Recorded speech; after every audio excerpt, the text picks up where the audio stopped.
Good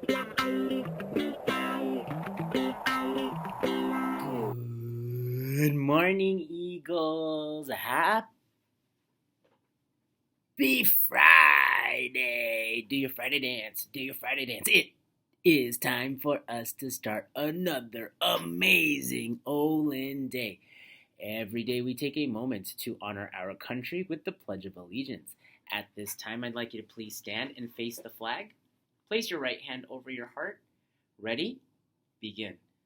I pledge allegiance to the flag of the United States of America and to the republic for which it stands, one nation, under God, indivisible, with liberty and justice for all. Thank you. Please be seated. Eagles, today I'd like to talk to you about courage. Courage is when you find the strength inside of yourself to do something that you know is right, even if it is frightening. To help you learn more about courage, I'd like to tell you the story of Rosa Parks. Here's a picture of Rosa Parks. You might be able to see who's in the background. That's Dr. Martin Luther King Jr. with Rosa Parks. So, what's up with Rosa Parks? She is known as the First Lady of Civil Rights. She was born in February of 1913 in Tuskegee, Alabama, which, if you remember when we were talking about Booker T. Washington, that's where he started his college. Rosa Parks refused to give up her seat on a bus to a white passenger on December 1st, 1955 in Montgomery, Alabama. When she kept her seat on that bus, she stood up for the dignity and civil rights of all of us, because no one should have to give up their seat just because of the color of their skin. Her very brave and patriotic act was the stimulus that helped strengthen what's known as the Montgomery bus boycott and civil rights demonstrations across the country. Her actions became a symbol of support against the crude racial discrimination that was prevalent in some parts of this country. She was arrested for refusing to give up her seat, and that helped get support because people started to realize she shouldn't have been arrested because she wouldn't get out of her seat, right? Well, that's a big deal. And she was able to start a movement with her courage. So, when in your heart you know what the right thing to do is, sometimes there are consequences. She did get arrested, and that's not good. But she did what she knew was right. And a lot of people were able to benefit from that because she brought attention to something that was really, really important. So I think it's important for us all to have courage, stand up for what's right, and remember that sometimes when we're standing up for what's right, we can help other people just like Rosa Parks did. I think it's a great lesson. Today's featured lunch items are a Galaxy cheese pizza, bag of carrots, some corn, an Asian pear, and your choice of milk. Yummy. Thank you, Food Services staff, for providing the children in Brea with delicious and nutritious meals.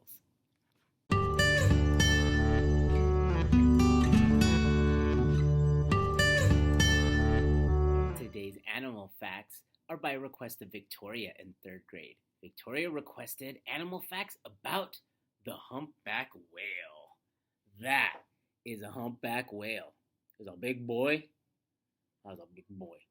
The female humpback whales are pretty big too, but the males are a little bit larger. So let's talk about how large a humpback whale is. First and foremost, I think it's important to note that a whale is a mammal. So they are warm-blooded. They are not fish. In fact, they eat fish.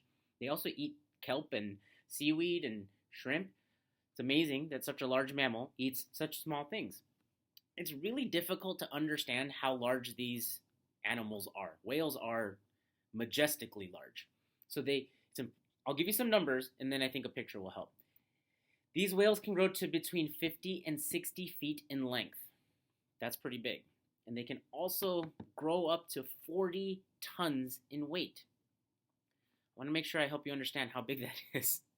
1 ton is 2,000 pounds. So 40 tons is 80,000 pounds. That's a lot of pounds. But still, that's difficult to grasp that size. So this little graphic might help. So you can see the humpback whale, and you can see an animal that we think is pretty large, right? That's an elephant compared to the humpback whale. And you can see a little person swimming up right there, so you can get an idea of how large the whale is in comparison to a person. And that one, the picture that I just showed you, that was a 46-foot whale. That's not even the big boys. The big boys get up to like 65 feet. Very, very large. So a couple of things that I think are interesting about the humpback whale. First, I think it's interesting that they eat little stuff. Big animal eats little stuff. Just makes me laugh. Second, we are still, as scientists, learning a lot about the sounds that they make. They have incredibly varied sounds, almost like they have a voice, like human beings. And these sounds can range from high-pitched squeals and whistles to these grunts. And we're still trying to figure out, what are they trying to communicate? Are they trying to attract a mate? Are they trying to let each other know where there's a lot of food? Are they just trying to let each other know that we're nearby? And what's cool is underwater, their songs go far, far in distance. So whales can hear them from very far away. But again, we're still trying to figure out, what are they trying to say? It's very fascinating. You will find these whales along the coasts, particularly in warm waters. So they do travel around seeking warm water, where the water is the warmest. I've got a couple more pictures about the humpback whale, or of the humpback whale, that I think you guys would like. They are also known, mama whales are known to swim super close to baby whales. In fact, when they're swimming, they are actually touching. You can see, oh, I did a good job of zooming. You can see the baby whale is actually swimming on top of their mom. That's something that is very interesting when it comes to whales. They are super protective of their young, and I just wanted to make sure you saw that story, or saw that picture. The other thing that I think you should know about whales is their tails are massive. Big, big, big tails. And that tail is called a fluke. I think that's interesting. Well, their flukes are used to propel them through the water. Again, think of how large this animal is and how powerful that tail needs to be to get them to move. Like, I can't swim that fast, and I have pretty strong legs, but this tail must be amazing. But what I think is super amazing is they can generate so much power with that tail that they can take that 40-ton body and breach. They can jump out of the water, and it's one of the most majestic sights. If you ever get to see a humpback whale breaching, you are super lucky. Because again, think about how much effort it took that whale to swim from underground, come up out of the water, and flip like that. That's an amazing, amazing thing to get to see. Next time you're swimming, you try to do it. You try to go from underwater and jump with your little body out of the water. It's super hard to do. And the big splash that happens, again, because they're such massive animals, and all of that momentum from the tail, it's just amazing. And if you can't tell, I really think whales are cool. Here's the other thing about that breach, though. We don't know why they do it. It takes so much effort for them to do this, but we don't know why. There are some theories that they're just having fun, which, how cool is that? The other theory is they might be kind of washing themselves off. So like when they come out of the water, it helps kind of clean themselves off, maybe get some barnacles off of their skin. Who knows? But they are fascinating. We're still learning so much about them. It's difficult to get a humpback whale in captivity, so we can't really study them in like a zoo or a aquarium or something like that. So scientists are still working really hard to understand the humpback whale. And that is enough about humpback whales. It's time for me to go and for you to learn. Let's soar, Olinda, and make it a great day. Have a great weekend. Fly by, eagles.